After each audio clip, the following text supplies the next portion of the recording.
fahasavan-dompo. Ny bokin'ny Zakaria toko 9.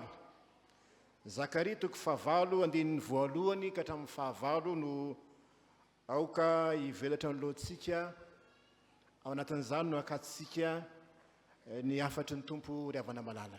Mamonjy ny tenin'Andriamanitra. Lohahevitra zay anantsika sany amin'ity volana ity. Verimberina ny teny hoe izao no lazain'i Jehovah.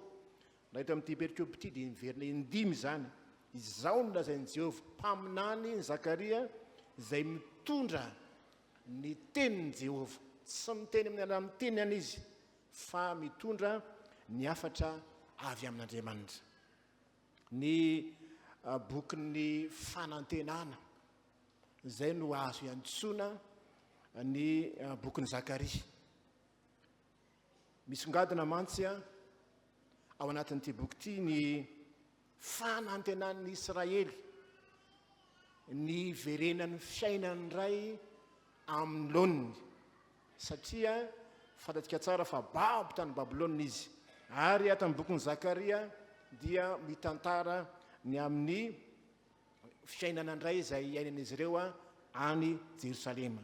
Ny teny hoe Zakaria teo dia dikany hoe Zakaria dia hoe mahatsiaro Jehovah. Zakara dia hoe mahatsiaro Jehovah. Dia iverina indray izy ho ao Jerosalema hamerina amin'ny laoniny indray ny fiainan'ny Israely izay efa potika sy rava noho ny nataon'ny 9. Ka ny bokin'ny Zakaria no manokatra vanim-potoana voavoa indray eo amin'ny Israely, satria ody any amin'ny tanin'ny Jiosy ho atsangana ny tempolo izay efa rava. Ary zany ry havana no mazava-dehibe ao io Andriamanitra io, ny toetra an'Andriamanitra, ilay Andriamanitra tena ty ka tsy mamela ny olony ho viravirainy ny 9. Misy toetran'Andriamanitra roa ry havana izay hitantsika eto farafahakeliny moa zany momba ny toetra an'Andriamanitra. Voalohany dia zao, andininy faharoa, izao no lazain'i Jehovah tompon'ny maro. Inona ny voalaza ao? Saro-piaro dia saro-piaro. Zany hoe tena saro-piaro Andriamanitra. Andriamanitra dia saro-piaro. Saro-piaro dia saro-piaro amin'ny Ziona Aho izy. Eny, saro-piaro azy amin'ny fahatezerana mafy aho. Tsy mitovy amin'ny fahasarotam-piaron'ny olombelona ny fahasarotam-piaron'Andriamanitra. Raha fitiavana sy fitiavan-tena mety ho aretina koa aza ny fahasarotam-piaron'ny olombelona, dia tsy zany ny an'Andriamanitra fa fitiavana lehibe, tsy misy fitiavan-tena ny fahasaro-piaron'Andriamanitra. Ka zany no mahatonga azy hanafay, nitotezitra koa, satria ny tena dikany hoe saro-piaro amin'ny Soratra Masina dia hoe fitiavana mirehitra, fitiavana miredareda. Azo dika zany hoe miredareda mpitiavana amin'ny Israely Andriamanitra, fitiavana miredareda. Zany no azo andikanany hoe fahasarotam-piaro eto. Ziona no mahasaro-piaro azy eto. Saro-piaro amin'ny Ziona ozy. Ziona dia ilazana tendrombohitra ao Jerosalema, ao amin'ny tendrombohitra zinioa no miorina ny tempoly. Ary io tempoly io dia noravaravain'ny Babilôniana fito amby 900 talohan'i Kristy. Io tempoly io nefa no mba fiaonana amin'Andriamanitra, manambara ny fanatrehan'Andriamanitra amin'ny vahoakany. Potika sy rava io. Ankehitriny Andriamanitra miredareda mpitiavany indray, mirehitra ny fahasarotam-piaron'i Jehovah eto. Tsy ekeny tsony ny simbainy ny 9 zany ziony zany. Tsy ekeny tsony anjakatsakan'ny jentilisa Jerosalema, fa saro-piaro izy, tena ty izy, ary tena mahasarotiny azy mihitsy zany vahoakany zany.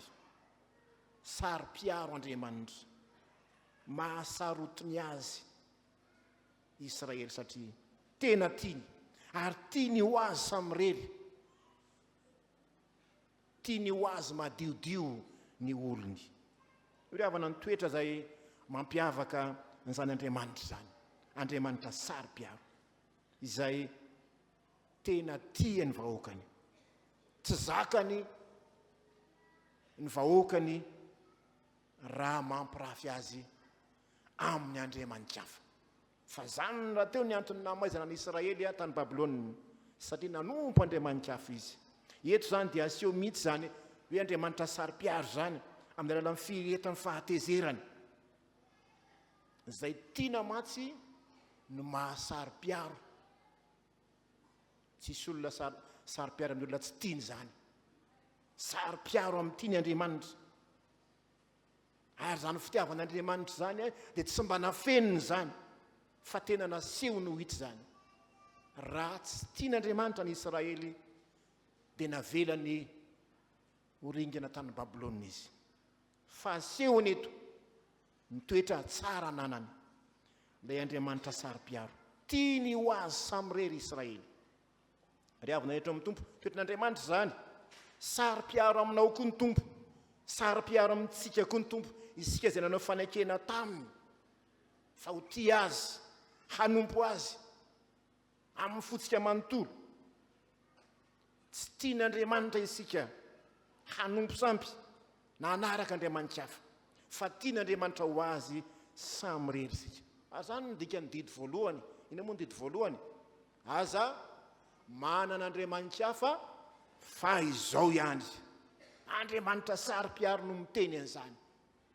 Aoka tsisy toerana hafa ao am-ponao itoeran'izany Andriamanitra hafa zany. Saro-piaro aminao ihany koa ny Tompo, saro-piaro aminao ny Tompo, ka mety manafay anao, mananatra anao, ary miaro anao koa izy, zay mikitikitika anao. Hoy ny ten'Andriamanitra, tahaka ny hoe mikitikitika ny anak'Andriamason'Andriamanitra, izay mikitika ny mpanompony. Tsy faly amin'ny fahampitehanao izy, tsy faly amin'ny faharavanao izy, fa te hamony sy afaka anao satria tiany anao, tena tiany anao, ary miredaredam-pitiavana aminao izy. Aza dika hoe tena potika tanteraka aminao izy. Zany no fitiavan'Andriamanitra zany. Tsy mahafoy atsika izy, impiry moa tsika ny tsy efa niodina, impiry moa tsika tsy efa naditra ny ala tamin'Andriamanitra, fa mbola tian'Andriamanitra. Mety ny faizan'ny Israely kanefa jereo tsara, fa navotany ray rehefa afaka ny 70 taona tariam-pahababona dia naveriny ray ho a Jerosalema izy. Zany no fitiavan'Andriamanitra. Andriamanitra mitaiza atsika satria Andriamanitra tiantsika, miteny amintsika, mananatra atsika. Saro-piaro aminao Andriamanitra, mifantatra vava fa tena tianao izy, matoa saro-piaro aminao. Tsy tiany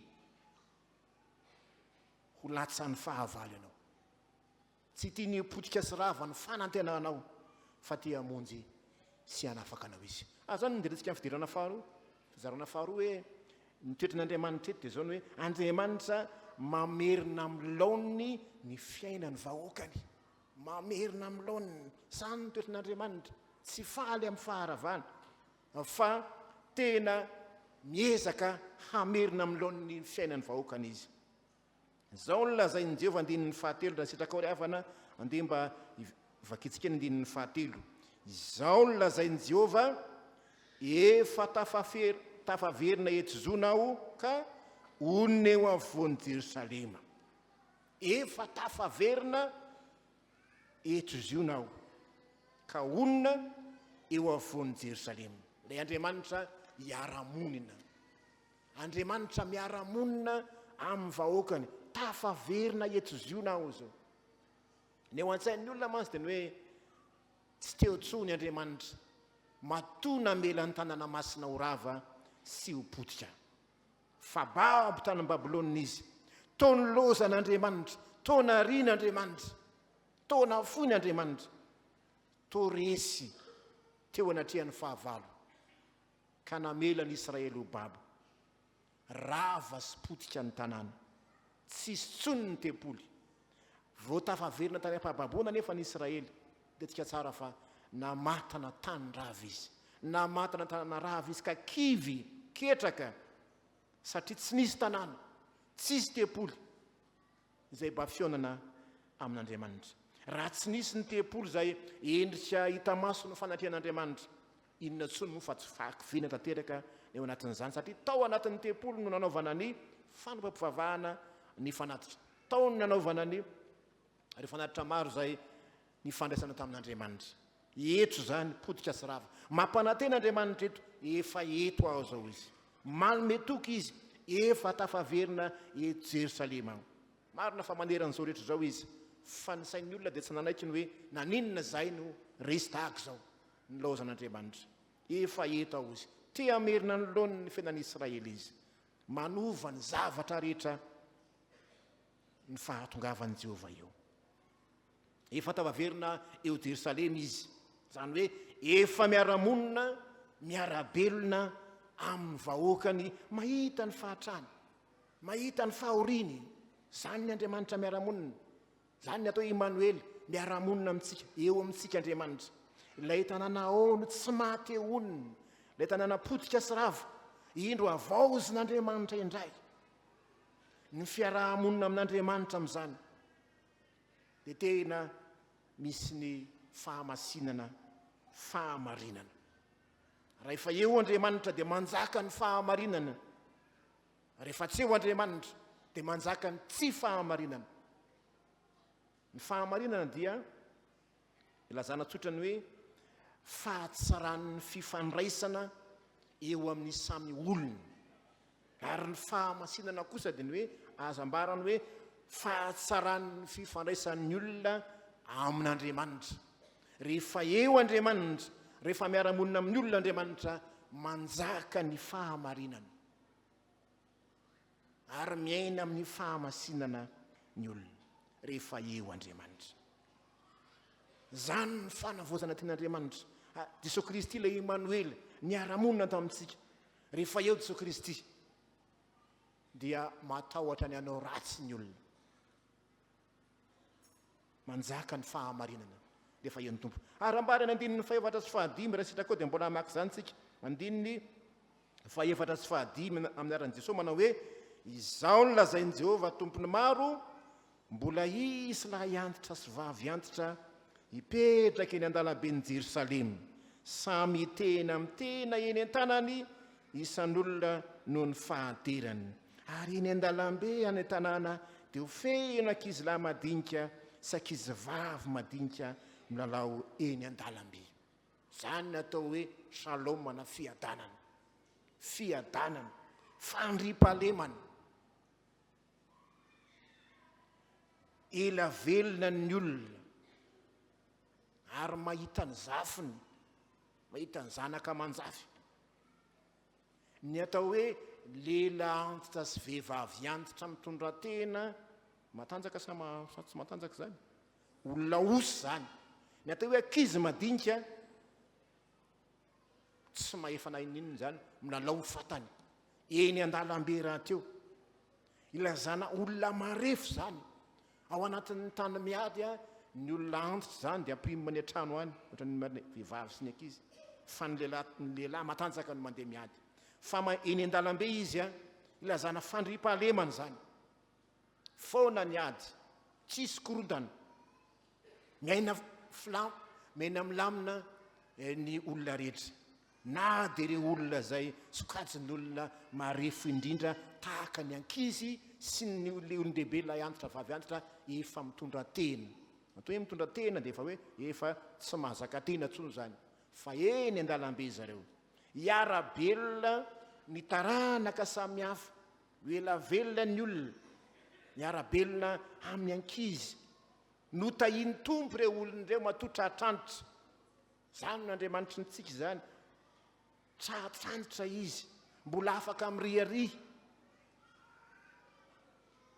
ao anatin'ny fiadanana sy ny fandriampahalemana. Zany n'Andriamanitra mamerina amin'ny laoniny fiainan'Israely. Tsy hita teny an-dalambe tsony zany, fa potika sy rava ny tanàna. Fa eto dia tena fiadanana, fahasambarana no hita, satria manjaka zany fiadanana zany. Ilay antitra sy vavy antitra ny ankizy madinika miriaria iny an-dalambe fahagagana zany ho nambara eto. Zany no fanavozana ataon'Andriamanitra te amerina amin'ny laoniny ny fiainana tena izy eo amintsika ny tompo. Zany koa rehefa namalala ny mpahirintsika ho amin'ny fiainantsika ankehitriny.